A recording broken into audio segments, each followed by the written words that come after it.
আমাদের শ্রদ্ধেয় মহাবাবু খুব তাড়াতাড়ি সংক্ষেপে বলার চেষ্টা করবেন। ডক্টর বিনয় বসুমাতারি।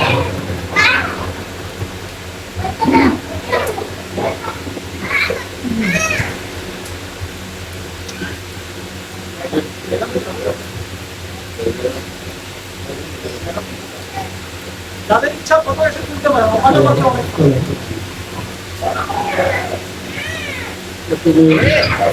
অনেক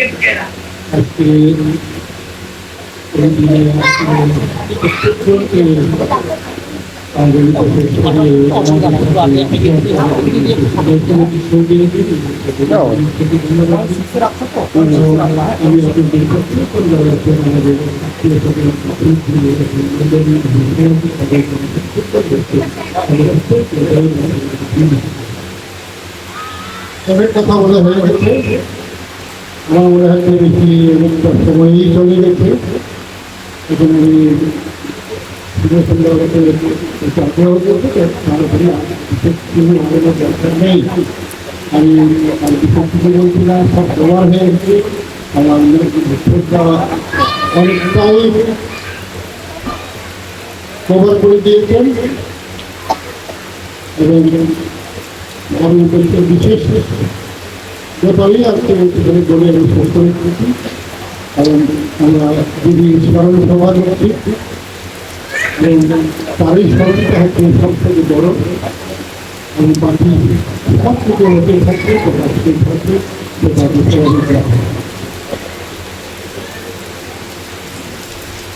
বিশের উক্তি আমার বরাবরই মনে পড়ে।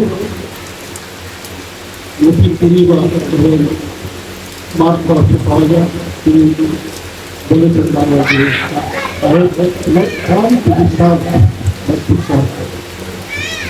আমি সেবা দিতে আসিনি, কিন্তু আমি সেবা দিতে পেরেছি। এই সেবা দেওয়ার মধ্যে ঈশ্বরের বিশ্বাস সমস্ত কিছু লুকিয়ে আছে, সেটা আমাদের প্রত্যেকটি খ্রিস্টানই কথা হচ্ছে আমাদের প্রত্যেকের মানুষের জীবনে আমাদের এই সেবাকে প্রত্যেকের সেবা করার যে আমাদের ভিতরে বলে যে জিনিসটা আমার মনে পড়েছে, এটা বিশেষ মনে করার কারণটা হচ্ছে দিদি তিনি এই ছোট্ট নির্দিষ্ট বাণীকে তিনি সারা জীবন ধরে তিনি নিজে সেটাকে ফলো করে গেছেন। সেই ছোট্ট থেকে আমি যখন সবাই স্কুলে শুরু করেছি, দিদি আর আমার বয়সের তফাৎ হচ্ছে 9 বছরের এবং আমার জন্ম বলতে গেলে আমি এই নিজের ছোট্ট ছোট্ট কপিল বাবা ছিল, বন্ধু ছিল প্রায় 11-12 বছরের, 9 বছরের। মাকে সাহায্য করি, মা তার জন্মদিন বড় তখন কলকাতায় আসতে পারেন হিন্দু মুসলমান ভাই করবেন। আর সেই দিদি আমি যখন প্রথম শুরু করলাম স্কুলে, শুধু প্রাইমারি স্কুলে আমি শুরু করেছি, তখনই তার পড়াশোনা আমি ক্লাস 2 বছর 2-3 বছর আমি দিদিকে পেয়েছি সঙ্গে স্কুলে যাওয়ার জন্য।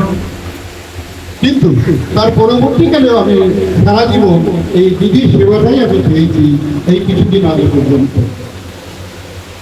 সেই দিদি সেই তখনই সেবাকে তিনি আগে নিয়েছিল, তখনই পরিবারের সেবারই প্রয়োজন হয়ে পড়েছিল।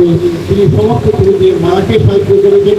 আমরা সবাই স্কুলে গিয়েছি, স্কুলে সবাই, কিন্তু তিনি সেই ছোট থেকেই মার সঙ্গে সঙ্গে কাজ করছেন। হালকা জুমও করবা, হালকা জুম টেকনিক আছে ভিডিও করার অনেক, হ্যাঁ ফিক্স না, হালকা জুমও করবা, মাঝে মাঝে অনেক টেকনিক আছে, বুঝছো, হালকা জুমও করবা।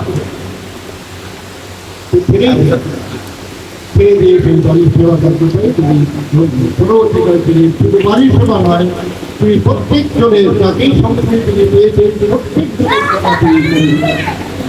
এমনকি তাদেরকে চেনেন না, জানেন না, তাদের কাউকেও তিনি ঘর থেকে বার করে দেননি, দুজন থাকতেও দিয়েছেন। এমনই ঘটনা ঘটেছে যে একজন অচেনা মানুষকে রাত্রি বাসে রেখে দিয়ে পরবর্তী সকালবেলা দেখলে যে তিনি নেই, যাবতীয় তার কাছে ছোট্ট নতুন এমনি চাদর দেওয়া হয়েছিল সেই সমস্ত নিয়ে চলে গেছে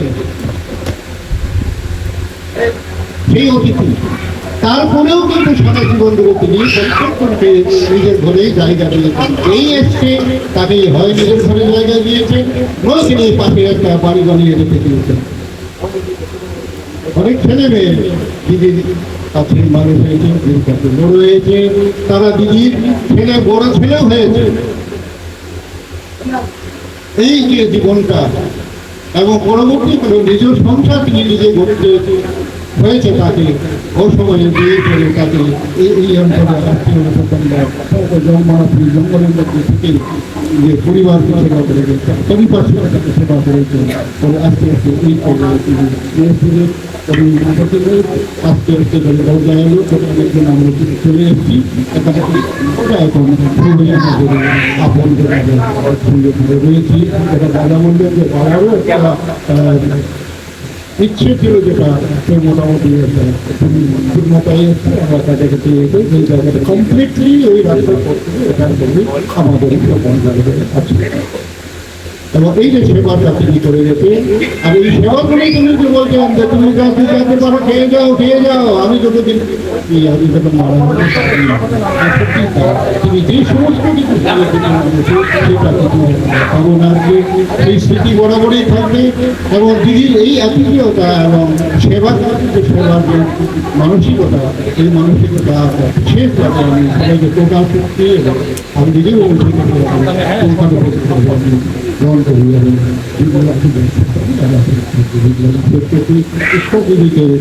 রাখি, তারপর নিজের সাথে সুন্দরভাবে রাখি। আমি এই ধন্যবাদ মা।